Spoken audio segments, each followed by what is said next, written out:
तो प्रॉब्लम क्या है? रखिए, इधर रखिए।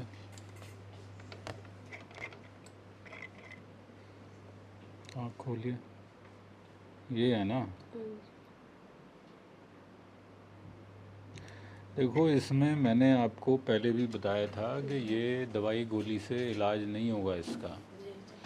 दवाई गोली तो टेम्परेरी रिलीफ के लिए है, और वो कितने टाइम तक देंगे, फिर उन दवाइयों का भी साइड इफ़ेक्ट होना शुरू हो जाता है। तो प्रॉब्लम क्या है? प्रॉब्लम ये है कि इसमें जैसे ये जो आँख है और नाक है, इसमें एक रास्ता होता है, तो जितना भी आँख का पानी है वो नाक के रास्ते गले में चला जाता है। आपका वो रास्ता जो है वो ब्लॉक हो गया है।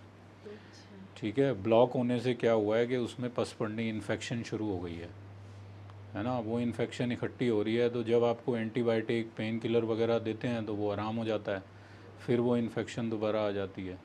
तो इसका तो प्रॉपर जो ट्रीटमेंट है वो यही कि ये इसमें ऑपरेशन होके ये रास्ता इसमें खोलें, तभी ये परमानेंटली क्योर होगा। ये दवाई गोली से नहीं होगा ठीक। वो थोड़े दिन रहेगा, फिर ये बार बार होता रहेगा, फिर एक स्टेज ऐसी आएगी कि ऑपरेशन करना भी मुश्किल हो जाएगा इसमें, है ना? तो ये सर ये किस वजह से ये हुआ है? नहीं, ये बंद हो जाता है क्योंकि वो रास्ता तो बहुत एक बारीक नली सी होती है, किसी किसी केस में बंद हो जाती है। अब आपके केस में बंद हो गई वो, है ना? तो काफ़ी केसेस में तो बंद होने के बाद सिर्फ पानी टपकता है, आपके केस में पस पड़ गया।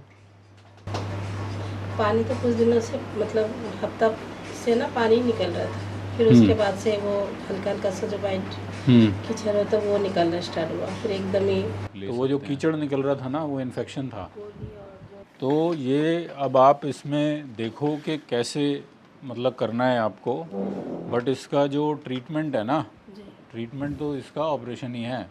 पहले आप डिसाइड तो करो कराना कब है, फिर मैं इसके सारे ब्लड टेस्ट वगैरह होंगे वो सारे लिख के दूंगा आपको, फिर इसमें सर्जरी की डेट फिक्स करेंगे।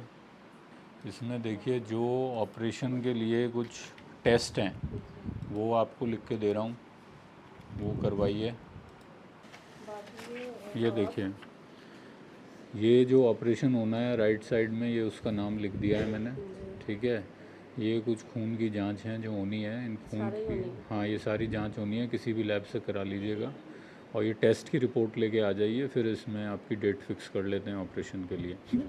ठीक है, ये जो पेशेंट अभी हमने एग्जामिन किया, इनको एक बीमारी होती है एनएलडी ब्लॉक, यानी कि नेज़ोलैक्राइमल डक्ट बंद हो जाती है, और ये डक्ट है जो हमारी आँख और नाक को कनेक्ट करती है। तो जितना भी आँख में जो एक्स्ट्रा पानी है वो हमारे नाक के रास्ते गले में चला जाता है। तो ये डायग्राम आप देखिए, इसमें यहाँ पर दो छोटे छोटे होल्स होते हैं, जिन होल्स के थ्रू ये पानी जो है नेज़ोलैक्राइमल डक्ट से होता हुआ हमारी नाक के अंदर चला जाता है। अब इस पेशेंट के अंदर जो है ये यहाँ पर एक ब्लॉक हो गया इनको। उस ब्लॉक होने से ये हुआ कि ये जो पानी का एक फ़्लो है ये ऑब्स्ट्रक्ट हो गया, और इस ऑब्स्ट्रक्शन की वजह से अंदर ही अंदर इन्फेक्शन होके पस बननी शुरू हो गई।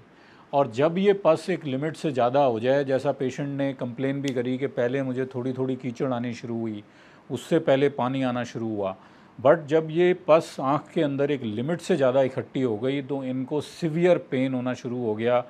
और इनकी जो कंप्लेन थी कि भाई रात को मैं सो भी नहीं पाई, जो इतनी इसमें दर्द हो रही थी। तो जो एंटीबायोटिक और पेन किलर हैं इस कंडीशन के अंदर, वो एक टेम्परेरी रिलीफ देती हैं पेशेंट को 2 या 3 दिन के लिए, कि जो एक्यूट इन्फेक्शन है वो उससे थोड़ा सा कम हो जाता है। लेकिन जो परमानेंट क्योर है वो इसका ऑपरेशन ही है। ऑपरेशन के अंदर जो ये पैसेज मैंने अभी आपको दिखाया जो बंद हो गया है, वो पैसेज हम ओपन करते हैं, और जब ये पानी का फ़्लो एक वापस से इस्टेब्लिश हो जाता है, तभी इस इन्फेक्शन से छुटकारा मिलता है।